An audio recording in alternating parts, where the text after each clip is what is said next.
Hello students, thank you so much for clicking on this video. Welcome to our channel Physics Classes by Mudit. Before start, please do subscribe and press the notification bell. Thank you. So students start करते हैं. इस video में हम discuss करेंगे electric potential due to an electric dipole at any point. Okay, first of all मैं आपको बता दूं ये एक इम्पोर्टेंट टॉपिक है और एग्ज़ाम्स में काफ़ी टाइम से ये आता है, रिपीट होता रहता है. सो बड़े अच्छे से इसको समझना है. ठीक है, तो सबसे पहले इलेक्ट्रिक डाइपोल है. इलेक्ट्रिक डाइपोल के ऊपर वीडियो पहले बनाया हुआ है. ठीक है, आप जाके देख सकते हैं. इलेक्ट्रिक डाइपोल की डेफिनेशन, डाइपोल मोमेंट, ओके, और डाइपोल की वजह से इलेक्ट्रिक फील्ड, ये सब हम ऑलरेडी कवर कर चुके हैं. इसमें हम इलेक्ट्रिक डाइपोल की वजह से क्या कैलकुलेट करेंगे, इलेक्ट्रिक पोटेंशियल कैलकुलेट करेंगे. एट एनी पॉइंट है, इसका मतलब क्या होता है कि ये जो पॉइंट होगा, जिस पॉइंट पर हम पोटेंशियल कैलकुलेट करेंगे, ये आर्बिट्ररी पॉइंट होगा. ना तो एक्सियल लाइन पे होगा, ना ही इक्वाटोरियल लाइन पे होगा. ठीक है, आपको याद हो तो हमने जब इलेक्ट्रिक डाइपोल निकाला था, electric field due to dipole निकाली थी, तो हमने उसमें दो टॉपिक अलग अलग पढ़े थे. Electric field due to dipole on axial line and electric field due to dipole on equatorial line. लेकिन हम यहाँ पर इलेक्ट्रिक पोटेंशियल जो निकाल रहे हैं वो एट एनी पॉइंट, कोई आर्बिट्रेरी पॉइंट होगा उस पर निकाल रहे हैं. ठीक है, ना तो एक्सियल लाइन पर है और ना ही इक्वाटोरियल लाइन पर है. ठीक है, सो स्टार्ट करते हैं. Electric potential due to an electric dipole. तो डाइपोल के बारे में थोड़ा सा मैं आपको बता देता हूँ. डाइपोल क्या होता है? It is a system of two equal and opposite charges separated by a very small distance. इसमें दो चार्ज होते हैं. ठीक है, एक माइनस क्यू चार्ज होता है, एक प्लस क्यू चार्ज होता है. ठीक है, दोनों के बीच का ये सेंटर ओ हो गया, और दोनों के बीच की डिस्टेंस को हम क्या लिखते हैं, 2a लिखते हैं. लिखने को हम a भी लिख सकते हैं, 2a इसलिए लिखते हैं ताकि कैलकुलेशन ईजी हो जाए. मतलब ये डिस्टेंस भी a आ जाएगी अपने पास, ये डिस्टेंस भी a आ जाएगी, है ना. तो स्टार्ट करते हैं. Electric potential due to dipole. तो ये डायग्राम देखो, इसको बच्चों ध्यान से समझो कि यहाँ पर आपके पास दो पॉइंट है. एक पॉइंट है ए और एक पॉइंट है बी. ठीक है, ए पॉइंट पर है minus q charge, B point पर है प्लस क्यू चार्ज. और ए और बी के बीच का जो सेंटर है वो है ओ, और ए और बी के बीच की जो डिस्टेंस है वो कितनी है, 2a है. तो ये तो हमने कंस्ट्रक्ट किया डाइपोल को. ठीक है, और ये सेंटर ओ है, तो ये जो डिस्टेंस 2a वो डिवाइड हो जाएगी हाफ में. मतलब 2a का हाफ a, यानी ओ ए के बीच की डिस्टेंस a हो गई, और ओ बी के बीच की डिस्टेंस क्या हो गई, a हो गई. अब ये जो पॉइंट P दिख रहा है आपको, ये आर्बिट्रेरी पॉइंट है. मतलब ना तो इस एक्सियल लाइन पर है, ना ही इक्वाटोरियल लाइन पर है. भाई एक्सियल लाइन कौन सी होगी, यही तो होगी ना एक्सियल लाइन. ये एक्सियल लाइन होती है और ये इक्वाटोरियल लाइन होती है ना. तो ये आर्बिट्रेरी पॉइंट है, ना तो एक्सियल पर है ना ही इक्वाटोरियल पर है. और इसके कोऑर्डिनेट क्या है, r comma theta. R comma theta का मतलब क्या है, आर तो इसकी सेंटर ओ से डिस्टेंस है पॉइंट पी की. ठीक है ना. और थीटा क्या है कि ये जो डिस्टेंस ओ पी है वो इस ए बी से कितने एंगल पर है, थीटा एंगल पर है. ये आर कोमा थीटा का मतलब है. और इस पॉइंट पी की ये जो सेंटर ओ है, इससे डिस्टेंस क्या है, स्मॉल आर है. और पॉइंट पी की बी से डिस्टेंस R2 है. पॉइंट पी की ए से डिस्टेंस क्या है, R1 है. अब यहाँ पर ए पर क्या है, माइनस क्यू चार्ज है, और बी पर क्या है, प्लस क्यू चार्ज है. तो क्या होगा कि पॉइंट पी पर इस माइनस क्यू की वजह से भी पोटेंशियल होगा और प्लस क्यू की वजह से भी पोटेंशियल होगा. ये जो हमने एक्सटेंड किया है, या बी से डी और ए सी, ये इसके बारे में थोड़ी देर में बताऊंगा. पहले हम क्या कर लेते हैं, ए की वजह से पी पर पोटेंशियल निकाल लेते हैं, बी की वजह से पी पर पोटेंशियल निकाल देते हैं. भाई पॉइंट चार्ज की वजह से तो पोटेंशियल हम कैलकुलेट कर चुके हैं. क्या होता है पॉइंट चार्ज की वजह से, के क्यू अपॉन आर होता है. तो potential at point p due to charge minus q. Minus q charge की वजह से पहले देख रहे हैं, तो माइनस क्यू की वजह से क्या आ जाएगा, इसको हमने क्या नाम दिया है, V1 नाम दिया है. ठीक है, तो V1 is equal to k into minus q upon R1. This is the potential due to minus q charge. And potential at point P due to charge plus q की वजह से हमने पोटेंशियल V2 माना है, तो V2 is equal to के plus Q, के into plus Q upon R2, ये इंटू में, ठीक है ना। ओके, तो टोटल पोटेंशियल के लिए क्या करेंगे, दोनों इक्वेशन को ऐड कर देंगे, 1 + 2 कर देंगे, तो V is equal to V1 + V2, V1 + V2 लिख सकते हैं या V2 + V1 भी लिख सकते हैं, है ना। V2 + V1 इसलिए लिखा है क्योंकि V2 है वो प्लस में है और V1 है वो माइनस में है, तो माइनस वाली टर्म को बाद में लिख लिया इसलिए, ठीक है। तो V2 की वैल्यू है इक्वेशन 2 में KQ/R2, तो लिख दिया हमने KQ/R2। V1 क्या है, माइनस माइनस इधर आ जाएगा, तो माइनस KQ/R1, तो माइनस KQ/R1, ठीक है। अब इसमें देखो दोनों में कॉमन क्या है, K दोनों में है और Q, K और Q दोनों में कॉमन है, तो KQ बाहर आ जाएगा, अंदर क्या बचा 1/R2 माइनस 1/R1। एलसीएम क्या आएगा, R1 R2 आ जाएगा, इधर R2 से R2 कैंसिल हो जाएगा, ऊपर क्या बचेगा R1, माइनस R1 से R1 कैंसिल हो जाएगा, ऊपर क्या बचेगा R2 बचेगा। तो ये हमने R1 R2 एलसीएम ले लिया, इधर R1 माइनस R2, ये इक्वेशन नंबर 3 आ गई, ठीक है। अब हमें क्या है, इसमें दो क्वांटिटीज़ की अब हमें वैल्यू निकालनी है। हमें एक तो वैल्यू चाहिए R1 माइनस R2 की वैल्यू चाहिए, और हमें एक वैल्यू चाहिए R1 इंटू R2, ये दोनों वैल्यू हमें कैलकुलेट करनी है। और ये दोनों वैल्यू कैलकुलेट करने के बाद इक्वेशन 3 में इन दोनों की वैल्यू पुट कर देंगे, तो हमारे पास फाइनल फॉर्मूला आ जाएगा। तो देखो मैंने ये डायग्राम फिर से बनाया है, ठीक है, ताकि हमें बार बार ऊपर नहीं देखना पड़े। देखो इसमें अब देखते हैं कि ये जो BD है और ये AC है, ये हमने इतना सब कुछ क्यों किया है। देखो ध्यान से, ये सब इसलिए किया ताकि हमारे पास R1 माइनस R2 आ जाए और R1 इंटू R2 आ जाए।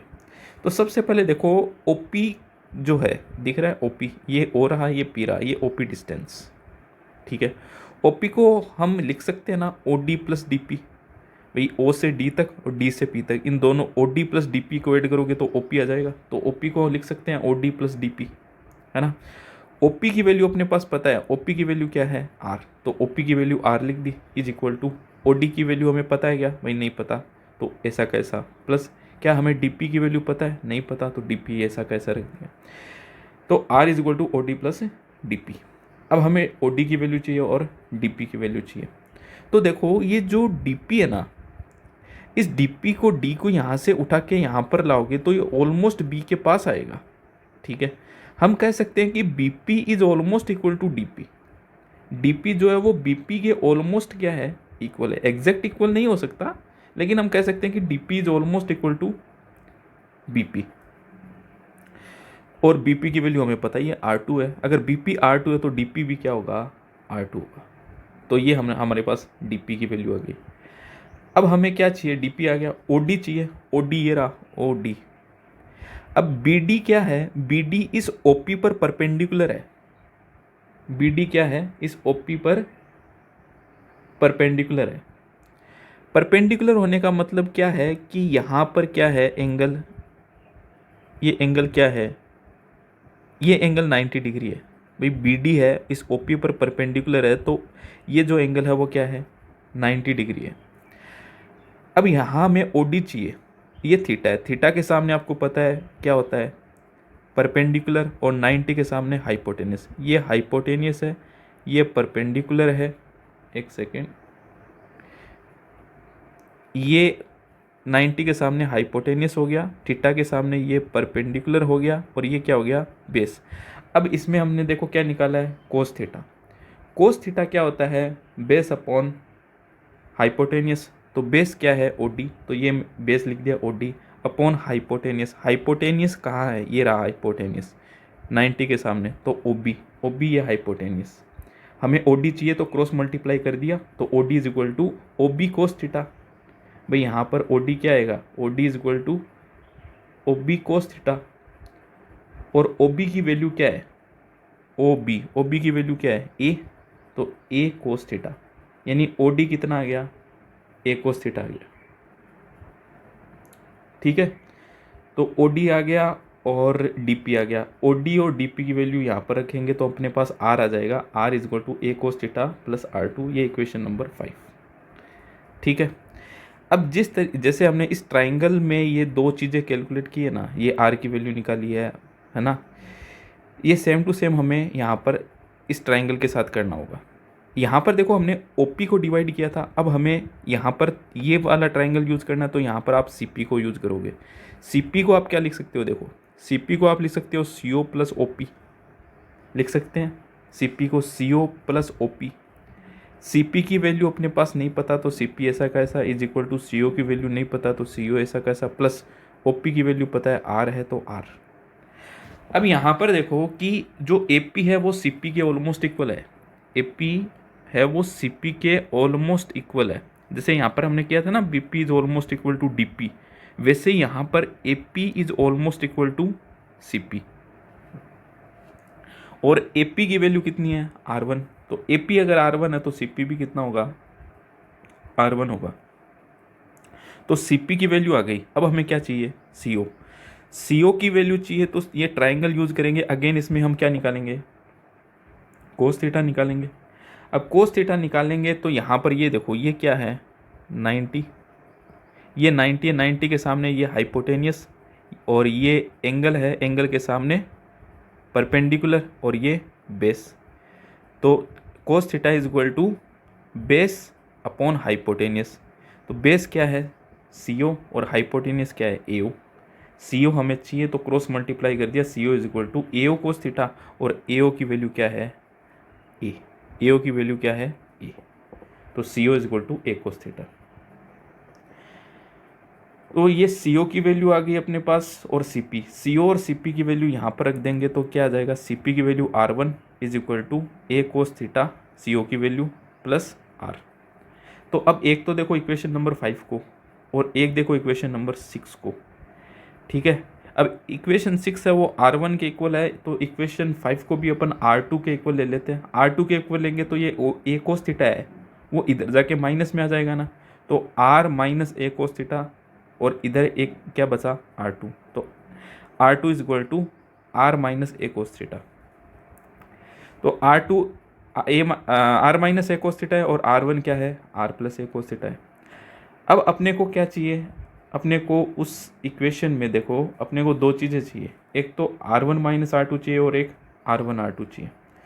तो R1 माइनस R2 और R1 R2 निकालेंगे, यानी R1 और R2 का मल्टीप्लाई करना है। R1 क्या है R plus A cos theta into R2 क्या है R minus A cos theta. तो ये वो फॉर्मूला बन गया मैथ्स का, आपको पता ही है, A plus B A minus B। A plus B A minus B क्या होता है A square minus B square. तो A plus B A minus B क्या हो गया A square minus B square, यानी R square minus A square cos square theta. और R1 minus R2 तो R1 की वैल्यू रख दी, फिर माइनस R2 की वैल्यू रख दी। अब ब्रैकेट ओपन कर लिया तो R plus A cos theta और माइनस बाहर है तो R प्लस का माइनस अंदर आएगा तो ये प्लस माइनस माइनस और यहाँ माइनस है तो माइनस माइनस क्या हो जाएगा plus A cos theta. R से R कैंसिल हो जाएगा, क्यों, क्योंकि R प्लस का है और एक R माइनस का है, तो A कोस थीटा और A कोस थीटा ऐड हो जाएंगे, A cos theta plus A cos theta 2A cos theta. तो हम यहाँ पर इक्वेशन नंबर 7 और इक्वेशन 8 दो वैल्यू हमें निकालनी थी, वो आ गई। और इन दोनों की वैल्यू हमें किस में पुट करनी है, इक्वेशन नंबर 3 में।